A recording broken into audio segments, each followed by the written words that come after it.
Hi students, welcome to your class. അപ്പോൾ ഇന്ന് നമ്മൾ പഠിക്കാൻ പോകുന്നത് ഫ്ലൂയിഡ് ഫ്ലോ ആണ്.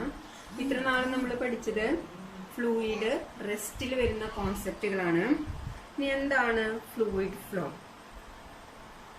നമുക്കറിയാം ഫ്ലൂയിഡ് ഡൈനാമിക്സ് നമ്മൾ ചാപ്റ്ററിന്റെ സ്റ്റാർട്ടിങ്ങിൽ തന്നെ ഫ്ലൂയിഡ് ഹൈഡ്രോസ്റ്റാറ്റിക്സും അതേപോലെ തന്നെ ഫ്ലൂയിഡ് ഡൈനാമിക്സും പഠിച്ചു. ഈ ഫ്ലൂയിഡ് ഡൈനാമിക്സ് എന്ന് പറഞ്ഞാൽ the study of fluid in motion, അതായത് ഫ്ലൂയിഡ് മോഷനിലുള്ള ആണെങ്കിൽ അതിന്റെ സ്റ്റഡിനെ പറയുന്നതാണ് ഫ്ലൂയിഡ് ഡൈനാമിക്സ്. ഇനി ഫ്ലൂയിഡ് ഫ്ലോ അല്ലെങ്കിൽ ഫ്ലൂയിഡ് ഡൈനാമിക്സ് എന്ന് പറയുന്നത് രണ്ട് തരത്തിലുണ്ട്. 2 ടൈപ്പ് ഓഫ് ഫ്ലൂയിഡ് ഫ്ലോ ഉണ്ട്. അതിൽ ഫസ്റ്റ് വൺ എന്ന് പറയുന്നത് stream line flow. Stream line flow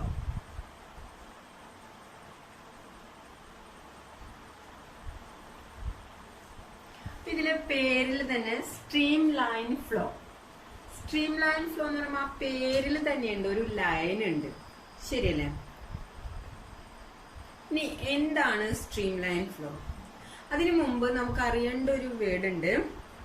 what is study flow of fluid? അപ്പൊ പേര് കേൾക്കുമ്പോൾ നമുക്ക് സ്റ്റഡി ഫ്ലോ എന്ന് പറയുമ്പോൾ ഒരു കൺഫ്യൂഷൻ വരും. സാധാരണഗതിയിൽ നമ്മൾ സ്റ്റഡി എന്ന് പറയുന്ന വേർഡ് യൂസ് ചെയ്യാം. നമുക്കറിയാം സ്റ്റഡി എന്ന് പറഞ്ഞു കഴിഞ്ഞാൽ ഒരു പർട്ടിക്കുലർ പോയിന്റിൽ നിൽക്കുന്നതിനെയാണ് നമ്മൾ സ്റ്റഡി എന്ന് പറയാം. അപ്പൊ സ്റ്റഡി ഫ്ലോ എന്ന് പറയുമ്പോൾ ഫ്ലോ വരുന്നതെന്ന് കഴിഞ്ഞാൽ അത് ഒഴുകാന്ന് പറയും. സ്റ്റഡി വരുമ്പോൾ ഈ രണ്ട് ഡബിൾ മീനിങ് വരാണ്. പക്ഷെ ഇവിടെ സ്റ്റഡി ഫ്ലോ എന്ന് പറഞ്ഞാൽ ഉദ്ദേശിക്കുന്നത് നമ്മളെ ഒഴുക്ക് കുറവ് എന്നുള്ള അർത്ഥത്തിലാണ് നമ്മൾ സ്റ്റഡി ഫ്ലോ യൂസ് ചെയ്യുക. സ്റ്റഡി. അപ്പോൾ സ്റ്റഡി ഫ്ലോ, ഒരു ഫ്ലൂയിഡ് സ്റ്റഡി ഫ്ലോയിലാന്ന് പറഞ്ഞു കഴിഞ്ഞാൽ ആ ഫ്ലൂയിഡിന്റെ ഒഴുക്ക് കുറവായിരിക്കും. ഓർക്കുക, സ്റ്റഡി ഫ്ലോ എന്ന് പറഞ്ഞാൽ ഫ്ലൂയിഡിന് ഒഴുക്ക് കുറവായിരിക്കും. നമുക്കതിനെ ഒരു ഡെഫിനിഷൻ പോലെ പറയുകയാണെന്നുണ്ടെങ്കിൽ flow of the fluid is said to be steady if at any point the velocity of each passing fluid particle remains constant in time. That means steady flow എന്ന് പറഞ്ഞപ്പോൾ നമ്മൾ പറഞ്ഞു ഒരു ചെറിയ ഒഴുക്ക്, അതായത് ഒഴുക്ക് കുറവിനെയാണ് നമ്മൾ സ്റ്റഡി ഫ്ലോ എന്ന് പറയാം. ഇപ്പൊ നമ്മളൊരു ഫ്ലോ പാർട്ടിക്കിള് അല്ലെങ്കിൽ മൂവ് ചെയ്യാണ്. ഇപ്പൊ വിച്ച് ഈസ് ഡയറക്ഷൻ, ഇതെല്ലാം ഒരേ ഡയറക്ഷനിലാണ് മൂവ് ചെയ്യണേ. ഇപ്പൊ നമ്മൾ ഈ ഒരു പോർഷനില് ഇവിടെ ഒരു പോയിന്റ് എ എന്ന് പറയുന്ന പോയിന്റ് കൺസിഡർ ചെയ്തു. ഇനി ഇവിടെ ഒരു പോയിന്റ് ബി എന്ന് പറയുന്ന പോയിന്റ്, ഇനി ഈ ഒരു ഭാഗത്ത് നമ്മൾ സി എന്ന് പറയുന്ന ഒരു പോയിന്റ് ചൂസ് ചെയ്യുകയാണെങ്കിൽ ഈ എല്ലാ ചൂസ് ചെയ്ത പോയിന്റിലും വെലോസിറ്റി സെയിം ആയിരിക്കും. Okay, that means study flow. അപ്പൊ സ്റ്റഡി ഫ്ലോ എന്ന് പറയുമ്പോൾ ഫ്ലൂയിഡ് നമുക്കറിയാം ലെയേഴ്സ് ആയിട്ടാണ് മൂവ് ചെയ്യുക. അപ്പോൾ ഓരോ ലെയറിലും നമ്മൾ ഒരു പർട്ടിക്കുലർ പോയിന്റ് ചൂസ് ചെയ്യുകയാണെങ്കിൽ ആ പോയിന്റിലെല്ലാം വെലോസിറ്റി എന്തായിരിക്കും? വെലോസിറ്റി സെയിം ആയിരിക്കും. അതിനെയാണ് നമ്മൾ സ്റ്റഡി ഫ്ലോ എന്ന് പറയുന്നത്. നമ്മൾ സാധാരണ മലയാളത്തിലൊക്കെ പറയുമ്പോൾ ഒഴുക്ക് കുറവ് എന്ന് പറയും. ഒരു കോൺസെപ്റ്റ് മാത്രം ഓർക്കുക, ഈ എല്ലാ പോയിന്റിലും വെലോസിറ്റി സെയിം ആയിരിക്കും. ഇനി അതല്ല, നമ്മൾ വേറെ പോയിന്റുകളെ ചൂസ് ചെയ്യണമെന്നുണ്ടെങ്കിൽ അവിടെയൊക്കെ ഡിഫറെന്റ് വെലോസിറ്റി ആയിരിക്കും ഉണ്ടായിരിക്കാം. അങ്ങനെയാണെങ്കിൽ നെക്സ്റ്റ് നമുക്കറിയുന്നത് സ്ട്രീം ലൈൻ ഫ്ലോ ആണ്. The path taken by a fluid particle under a steady flow is called a streamline. ഒന്നും കൂടി പറയാം. The path taken by a fluid particle under a steady flow is called streamline. അപ്പൊ ഇത് പറഞ്ഞു കേൾക്കുമ്പോൾ പേടിക്കൊന്നും വേണ്ട. അപ്പൊ നമുക്ക് എന്താണ് സ്റ്റഡി ഫ്ലോ എന്ന് കിട്ടി? ഒഴുക്ക് കുറവുള്ള ഫ്ലൂയിഡിന്റെ ഫ്ലോനെയാണ് നമ്മൾ സ്റ്റഡി ഫ്ലോ എന്ന് പറയാം. ഇനി ഈ സ്റ്റഡി ഫ്ലോയിൽ ഒരു ഫ്ലൂയിഡ് ഒരു സ്റ്റഡി ഫ്ലോയിൽ മൂവ് ചെയ്യാണ്. ഇനി അതെല്ലാം ഒരു ഡയറക്ഷനിൽ തന്നെയാണ് മൂവ് ചെയ്യണമെന്ന് വിചാരിക്കാം ഈ ഫ്ലൂയിഡ്. ഇനി ഓരോ പർട്ടിക്കുലർ പോയിന്റ് ചൂസ് ചെയ്യുകയാണെങ്കിൽ ഈ പോയിന്റിലൊക്കെ സെയിം വെലോസിറ്റി ആണ്, സെയിം ഡയറക്ഷനിലാണ് മൂവ് ചെയ്യുന്നതെന്നുണ്ടെങ്കിൽ അത്തരം ഫ്ലൂയിഡിന്റെ ഫ്ലോനെ പറയുന്ന പേരാണ് സ്ട്രീം ലൈൻ ഫ്ലോ. ഇത്രയും മാത്രം അറിഞ്ഞിരിക്കാം. സ്ട്രീം ലൈൻ ഫ്ലോ എന്ന് പറയുന്നത് വെലോസിറ്റി, അതായത് ഫ്ലൂയിഡിന്റെ ലെയേഴ്സ് ആയിട്ട് കൺസിഡർ ചെയ്യുമ്പോൾ ആ ഫ്ലൂയിഡിന്റെ വെലോസിറ്റി സെയിം ആയിരിക്കും, അതുപോലെ തന്നെ സെയിം ഡയറക്ഷൻ ആയിരിക്കും. ഓക്കെ, അപ്പൊ സ്ട്രീം ലൈൻ ഫ്ലോ എന്താന്ന് കിട്ടിയെന്ന് വിചാരിക്കുന്നു. The path taken by a fluid particle under a steady flow is called streamline. അല്ലെങ്കിൽ നമുക്ക് ഇതിനെ ഒന്നുകൂടി മോഡേൺ അല്ലെങ്കിൽ ഒരു സ്റ്റാൻഡേർഡ് ലെവലിലേക്ക് ഇതിനെ നമ്മൾ പറയുമ്പോൾ it is defined as A curve whose tangent at any point is in the direction of fluid velocity at that point.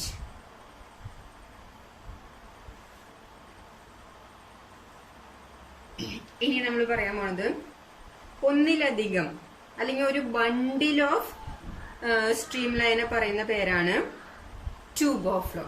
അപ്പൊ നമ്മള് ഇത് ഒരു സ്ട്രീം ലൈൻ ഫ്ലോ ആണെന്ന് നോക്കി, ഇത് അടുത്ത സ്ട്രീം ലൈൻ ഫ്ലോ, അങ്ങനെ കുറെ സ്ട്രീം ലൈൻ ഫ്ലോ ഉണ്ടെന്ന് വിചാരിക്കും. ഇതിനെയാണ് നമ്മള് ട്യൂബ് ഓഫ് ഫ്ലോ. ഇപ്പൊ പേരിന്ന് മനസ്സിലാക്കാൻ, ഒരു ട്യൂബിൽ കൂടെ ഒരു വാട്ടർ ഫ്ലോ ചെയ്യാന്നുണ്ടെങ്കിൽ അതിന് നമ്മൾ ട്യൂബ് ഓഫ് ഫ്ലോ എന്ന് പറയും. അപ്പൊ ആ ഒരു എക്സാമ്പിൾ നോക്കുകയാണെങ്കിൽ, ഇപ്പൊ ട്യൂബിൽ കൂടെ ഒരു പൈപ്പിൽ കൂടെ, ട്യൂബിൽ നിന്ന് അല്ലെങ്കിൽ ഒരു പൈപ്പിൽ കൂടെ നമ്മൾ വാട്ടർ പോവാണ്. അപ്പൊ നമുക്കറിയാം അത് ലെയേഴ്സ് ആയിട്ടാണ് കൺസിഡർ ചെയ്യുക. ഇനി പൈപ്പിൽ കൂടെ വാട്ടർ മൂവ് ചെയ്യാൻ അല്ലെങ്കിൽ മൂവ്മെന്റ് നടക്കാന്ന് പറഞ്ഞാൽ സെയിം ഡയറക്ഷൻ ആണ്. നമുക്കറിയാം പൈപ്പിൽ അങ്ങോട്ടും ഇങ്ങോട്ടും എന്തായാലും വാട്ടർ ഫ്ലോ ചെയ്യില്ല, ഏതെങ്കിലും ഒരു ഡയറക്ഷനിൽ കൂടെ മാത്രമാണ് വാട്ടർ ഫ്ലോ ചെയ്യുള്ളൂ. അപ്പൊ അങ്ങനെ ബണ്ടിലോ സ്ട്രീം ലൈൻ ഉണ്ടായിരിക്കും ആ ഒരു പൈപ്പിന്റെ ഉള്ളിൽ തന്നെ. അപ്പൊ അതിനെ നമ്മൾ പറയുന്ന പേരാണ് ട്യൂബ് ഓഫ് ഫ്ലോ. ഓക്കെ, അപ്പോ സ്ട്രീം ലൈൻ ഫ്ലോ എന്ന് പറഞ്ഞാൽ എന്താണ്? When a liquid flows such that each particle of the liquid passing at a point moves along the same velocity. Same velocity il particle move cheyana within the same direction. That type of flow is known as streamline flow. ഇനി ആ പാർട്ടിക്കിളിന്റെ പാത്തിനെയാണ് നമ്മൾ stream line എന്ന് പറയാം. പാർട്ടിക്കിളിന്റെ പാത്തിനെ stream line എന്ന് പറയും. ഇനി അതേപോലെ തന്നെ ബണ്ടിൽ ഓഫ് സ്ട്രീം ലൈനെയാണ് നമ്മൾ ട്യൂബ് ഓഫ് ഫ്ലോ എന്ന് പറയാം. ഇനി ഒരു എക്സാമ്പിൾ പോലെ പറയുകയാണെങ്കിൽ, ഒരു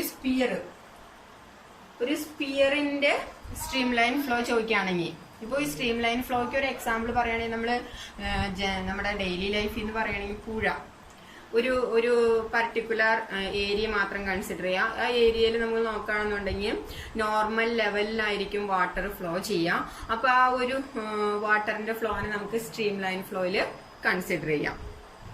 ഓക്കെ, ഇനി ഒരു സ്പിയർ കൺസിഡർ ചെയ്യുകയാണെങ്കിൽ, ഇതിന്റെ സ്ട്രീം ലൈൻ ഫ്ലോ നോക്കുകയാണെങ്കിൽ നമുക്ക് എന്നാ പറയാം, ഇപ്പൊ സ്പിയറിന്റെ ഇതിവിടെ മാത്രം വന്ന് ഇങ്ങനെ, ഇപ്പോൾ ഏതെങ്കിലും ഒരു സെയിം ഡയറക്ഷനിൽ കൊടുക്കാം.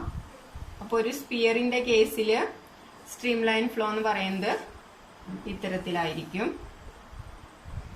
ഓക്കെ, അതല്ലെങ്കിൽ ജനറൽ ആയിട്ട് നമുക്ക് സ്ട്രീം ലൈൻ ഫ്ലോ എന്ന് പറഞ്ഞാൽ ഇങ്ങനെ നമ്മുടെ നോർമൽ ലൈൻസ് വരച്ചാലും മതി. Within same direction and the particle moves in same velocity.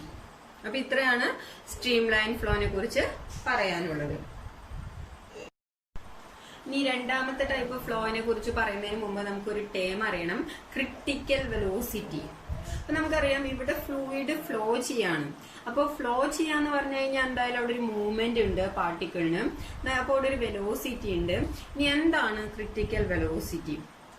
Critical velocity എന്ന് പറഞ്ഞാൽ the maximum velocity with which the fluid can move in stream line flow.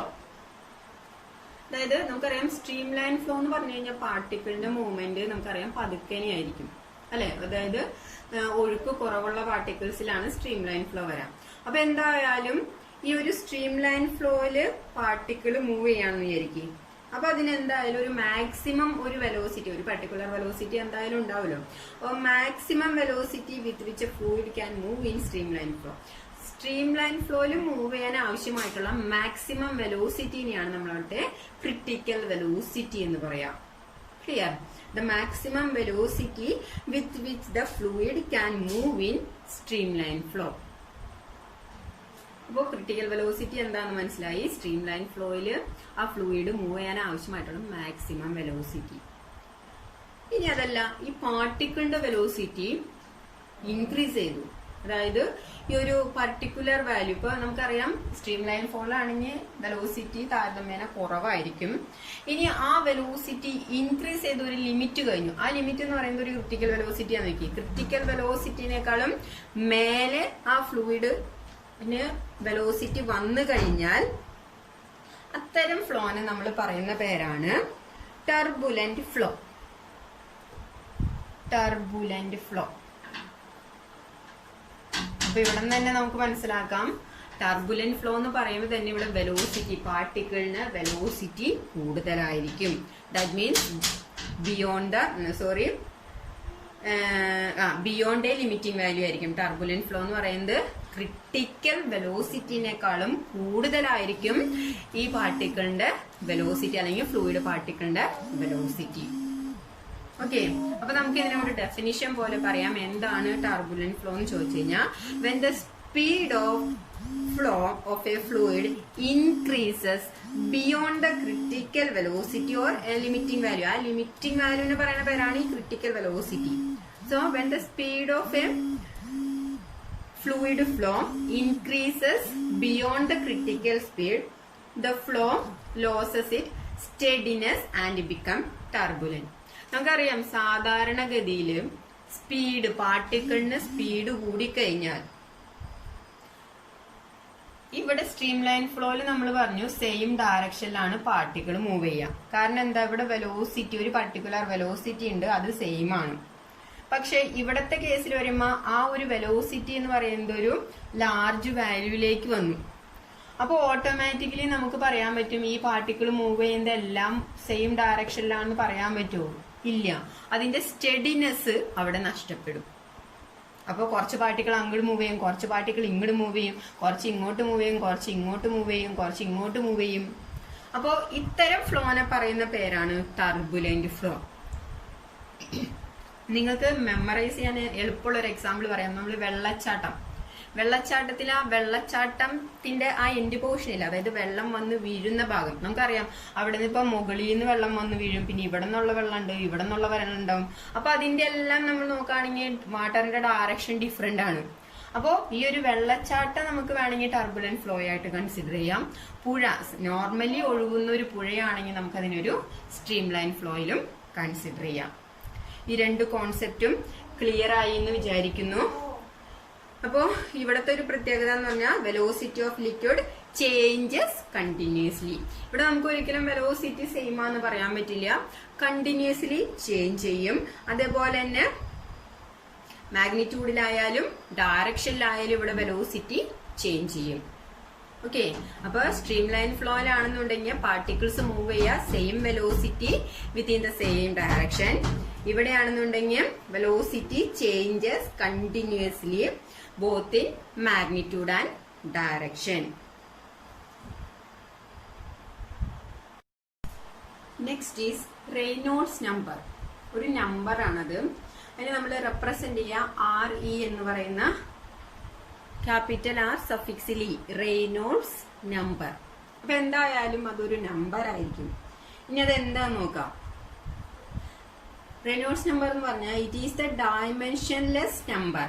അപ്പൊ എന്തായാലും ഡയമെൻഷൻ, നമ്മൾ ഡയമെൻഷനെ കുറിച്ച് പറഞ്ഞു, ഡയമെൻഷൻ ഇല്ലാത്ത ഒരു നമ്പർ ആണ്. ഇനി ഇത് എന്തിനു വേണ്ടി യൂസ് ചെയ്യുന്നതാണ്? Which give us the idea that whether the flow is streamline or turbulent. അതായത് ഇപ്പൊ നമ്മൾ രണ്ട് ടൈപ്പ് ലിക്വിഡ് ഫ്ലോ പഠിച്ചു, സ്ട്രീം ലൈൻ ഫ്ലോയും അതേപോലെ തന്നെ ടർബുലന്റ് ഫ്ലോയും പഠിച്ചു. അപ്പൊ ഒരു ഫ്ലൂയിഡിന്റെ കേസില് ആ ഫ്ലൂയിഡിന് സ്ട്രീം ലൈൻ ഫ്ലോ ആണോ അതോ ടർബുലന്റ് ഫ്ലോ ആണോ എന്ന് പറയുന്നത് ഈ റെയ്നോൾഡ്സ് നമ്പർ ആണ്. അപ്പൊ ഈ റെയ്നോൾഡ്സ് നമ്പറിന്റെ ബേസിസിലാണ് ഒരു ഫ്ലൂയിഡിന്റെ ഫ്ലോയെ നമ്മൾ ഐഡന്റിഫൈ ചെയ്യാം. ഓക്കെ, സോ റെയ്നോൾഡ്സ് നമ്പർ എന്ന് പറഞ്ഞാൽ എന്താ? Determine whether the flow is streamline or turbulent. നമ്മൾ ഡിഫൈൻ ചെയ്യാം by the relation RE equal to ρVD divided by eta. Okay, ഇതിൽ ഓരോ ടേം നോക്കാം. നമുക്കറിയാം റോ എന്ന് പറയുന്നത് ഡെൻസിറ്റി ആണ്, ഡെൻസിറ്റി ഓഫ് ഫ്ലൂയിഡ്. V എന്ന് പറയുന്നത് വെലോസിറ്റി ഓഫ് ദി ഫ്ലൂയിഡ്, അല്ലെങ്കിൽ ഇതിന്റെ ക്രിട്ടിക്കൽ വെലോസിറ്റി എന്ന് പറയാം. ഇനി ക്യാപിറ്റൽ D എന്ന് പറഞ്ഞാൽ ഡയമീറ്റർ ഓഫ് ട്യൂബ്. എന്തുകൊണ്ടാണ് നമ്മൾ ട്യൂബിന്റെ കേസിൽ പറയണെന്ന് വെച്ച് കഴിഞ്ഞാൽ നമ്മൾ എപ്പോഴും ഫ്ലൂയിഡ് ഫ്ലോ ചെയ്യുന്ന ഒരു കോൺസെപ്റ്റ് എപ്പോഴും ഒരു പൈപ്പിനകത്ത് കൂടെയാണ് നമ്മൾ ഈ ചാപ്റ്ററിൽ ഡിസ്കസ് ചെയ്യാം. ഒരു പൈപ്പിനകത്ത് കൂടെ ഫ്ലൂയിഡ് ഫ്ലോ ചെയ്യും. അപ്പോൾ പൈപ്പിനകത്ത് എന്ന് പറയുമ്പോൾ നമുക്കറിയാം ട്യൂബായിട്ടാണ് നമ്മൾ കൺസിഡർ ചെയ്യുക. സോ ക്യാപിറ്റൽ D എന്ന് പറഞ്ഞാൽ ഡയമീറ്റർ ഓഫ് ട്യൂബ്. ഇനി ഹീറ്റ എന്ന് പറയുന്നത് കോഎഫിഷ്യന്റ് ഓഫ് വിസ്കോസിറ്റി. ഇപ്പൊ എന്താണ് വിസ്കോസിറ്റി? നമ്മള് ചെറിയ ക്ലാസ്സുകളിൽ ഫ്രിക്ഷൻ പഠിച്ചിട്ടുണ്ട്. ശരിയല്ലേ? നമ്മുടെ എർത്തിന്റെ സർഫസിലൊക്കെ നമ്മളെ സ്റ്റഡി ആയിട്ട് നിർത്തുന്നത് അവിടുത്തെ ഫ്രിക്ഷൻ ആന്നൊക്കെ പഠിച്ചിട്ടുണ്ട്. അപ്പോ ഇവിടെ നമ്മള് ലിക്വിഡ് അല്ലെങ്കിൽ ഫ്ലൂയിഡിനെ കുറിച്ചാണ് പഠിക്കുന്നത്. അപ്പോൾ ഫ്ലൂയിഡ്സിൽ വരുന്ന ഫ്രിക്ഷനെയാണ് നമ്മൾ വിസ്കോസിറ്റി എന്ന് പറയാം. അപ്പോൾ ഫ്ലൂയിഡ് നമുക്കറിയാം, ഫ്ലൂയിഡ് ഒക്കെ ഫ്ലോ ചെയ്യുന്നത് ലെയേഴ്സ് ആയിട്ടാണെന്ന് പറഞ്ഞു. അപ്പൊ ഈ ലെയേഴ്സ് തമ്മിലൊരു അട്രാക്റ്റീവ് ഫോഴ്സ് ഉണ്ട്. അതിനെയാണ് നമ്മൾ അവിടുത്തെ ഫ്രിക്ഷൻ, അതായത് ഈ ലിക്വിഡ് അല്ലെങ്കിൽ ഫ്ലൂയിഡിന്റെ കേസിൽ ഫ്രിക്ഷൻ ആയിട്ട് കൺസിഡർ ചെയ്യാം. ആ ടേം ആണ് വിസ്കോസിറ്റി. സോ ഈറ്റ എന്ന് പറയുന്നത് കോഎഫിഷ്യന്റ് ഓഫ് വിസ്കോസിറ്റി. ഇനി എങ്ങനെയാണ് ഒരു ഫ്ലൂയിഡിന്റെ ഫ്ലോ സ്ട്രീം ലൈൻ ആണോ അതെല്ലാം ടർബുലന്റ് ആണോ എന്ന് ചെക്ക് ചെയ്യാം. അപ്പൊ നമുക്ക് ഫ്ലൂയിഡിന്റെ കേസിൽ ഡെൻസിറ്റി അറിയാം. ഏത് ഫ്ലൂയിഡ് യൂസ് ചെയ്യണമെന്നുണ്ടെങ്കിൽ അതിന്റെ ഡെൻസിറ്റി കിട്ടും, ക്രിട്ടിക്കൽ വെലോസിറ്റി കിട്ടും. പിന്നെ നമ്മൾ യൂസ് ചെയ്യുന്ന ട്യൂബിന്റെ ഡയമീറ്റർ അറിയും. നമ്മൾ യൂസ് ചെയ്ത ഫ്ലൂയിഡിന്റെ കോഎഫിഷ്യന്റ് ഓഫ് വിസ്കോസിറ്റി ഒക്കെ അറിയാണെന്നുണ്ടെങ്കിൽ നമുക്ക് അവിടുത്തെ റെയ്നോൾഡ്സ് നമ്പർ കിട്ടും. ശരിയല്ലേ? ഇനി നമ്മൾ കാൽക്കുലേറ്റ് ചെയ്ത നമ്പർ ലെസ് ദാൻ 1000 ആണെന്ന് വിചാരിക്കും. അപ്പോൾ നമുക്ക് കിട്ടിയ നമ്പർ 1000-നേക്കാളും കുറവാണ്. ഓക്കെ, അപ്പോ ഈ നമ്പർ ചെറുതും 1000 ആണ് വലുത്, അതല്ല ഉദ്ദേശിക്കുന്നത്. അങ്ങനെയാണെങ്കിൽ ആ ഫ്ലോനെ നമ്മൾ പറയാ സ്ട്രീം ലൈൻ ആയിരിക്കും. സ്ട്രീം ലൈൻ ഫ്ലോ, അല്ലെങ്കിൽ ഒരു പേരും കൂടി പറയും അതിന് ലാമിനാർ ഫ്ലോ. ലാമിനാർ. അപ്പോ ഈ റെയ്നോൾഡ്സ് നമ്പർ ലെസ് ദാൻ 1000 ആണെങ്കിൽ, 1000-നേക്കാൾ ഇപ്പൊ നമുക്ക് കാൽക്കുലേറ്റ് ചെയ്തിട്ട് ഒരു 980 ഒക്കെയാണ് വാല്യൂ വന്നതെന്ന് വിചാരിക്കും. അങ്ങനെയാണെങ്കിൽ നമുക്ക് പറയാം ഈ ഫ്ലൂയിഡിന്റെ ഫ്ലോ എന്ന് പറയുന്നത് സ്ട്രീം ലൈൻ ഫ്ലോ ആയിരിക്കും. ഓക്കെ, ഇനി റെയ്നോൾഡ്സ് നമ്പർ ഗ്രേറ്റർ ദാൻ 2000 ആണെങ്കിൽ, ഇപ്പൊ 2000-നേക്കാളും വലിയൊരു നമ്പർ ആണ് നമുക്കിത് കാൽക്കുലേറ്റ് ചെയ്തപ്പോ കിട്ടിയെന്ന് വിചാരിക്കും. അപ്പോൾ റെയ്നോൾഡ്സ് നമ്പർ ആണ് ഇവിടെ വലുത്, 2000-നേക്കാളും വലുതായി കഴിഞ്ഞാൽ ആ ഫ്ലോനെ നമ്മൾ എന്ത് പറയും? Turbulent flow. Turbulent flow. അപ്പോൾ റെയ്നോൾഡ്സ് നമ്പർ ലെസ് ദാൻ 1000 ആണെങ്കിൽ ആ ഫ്ലൂയിഡിന്റെ ഫ്ലോ സ്ട്രീം ലൈൻ ഫ്ലോ ആയിരിക്കും, അല്ലെങ്കിൽ ലാമിനാർ ഫ്ലോ ആയിരിക്കും. ഇനി റെയ്നോൾഡ്സ് നമ്പർ ഗ്രേറ്റർ ദാൻ 2000 ആണെങ്കിൽ എന്തായിരിക്കും? ഫ്ലോ എന്ന് പറയുന്നത് ടർബുലന്റ് ആയിരിക്കും. ഇനി അതല്ല, ഇതിനിടയിലാണ് നമ്മുടെ വാല്യൂ വരുന്നതെന്ന് വരികയും, അതായത് റെയ്നോൾഡ്സ് നമ്പർ നമുക്ക് കിട്ടിയത് 1000-നും 2000-നും ഇടയിലാണെങ്കിൽ ആ ഫ്ലോനെ നമ്മൾ പറയാം അൺസ്റ്റഡി. അൺസ്റ്റഡി. ആ ഫ്ലോനെ പറയുന്ന പേരാണ് അൺസ്റ്റഡി. അപ്പൊ ഇത്ര മാത്രം നോക്കിയാൽ മതി. റെയ്നോൾഡ്സ് നമ്പർ ലെസ് ദാൻ 1000 ആണെങ്കിൽ സ്ട്രീം ലൈൻ ഫ്ലോ അല്ലെങ്കിൽ ലാമിനാർ ഫ്ലോ. ഇനി റെയ്നോൾഡ്സ് നമ്പർ ഗ്രേറ്റർ ദാൻ 2000 ആണെങ്കിൽ ലിക്വിഡിന്റെ ഫ്ലോ എന്ന് പറയുന്നത് ടർബുലന്റ് ഫ്ലോ ആയിരിക്കും. ഇനി റെയ്നോൾഡ്സ് നമ്പർ ബിറ്റ്വീൻ 1000 ആൻഡ് 2000 ആണെങ്കിൽ the fluid flow become unsteady. സാധാരണഗതിയിൽ ക്വസ്റ്റ്യനൊക്കെ പ്രോബ്ലം ഒക്കെ ചെയ്യാൻ വരാറുണ്ടത്. അപ്പൊ ഈ വാല്യൂസ് ഒന്ന് ഓർത്ത് വെക്കുക. 1000, 2000, 1000-ന് താഴെയാണെങ്കിൽ റെയ്നോൾഡ്സ് നമ്പർ ലെസ് ദാൻ 1000 ആണെങ്കിൽ സ്ട്രീം ലൈൻ ഫ്ലോ ആയിരിക്കും. റെയ്നോൾഡ്സ് നമ്പർ ഗ്രേറ്റർ ദാൻ 2000 ആണെങ്കിൽ ടർബുലന്റ്. ഇനി ഇതിനിടയിലാണെങ്കിൽ ഫ്ലോ അൺസ്റ്റഡി.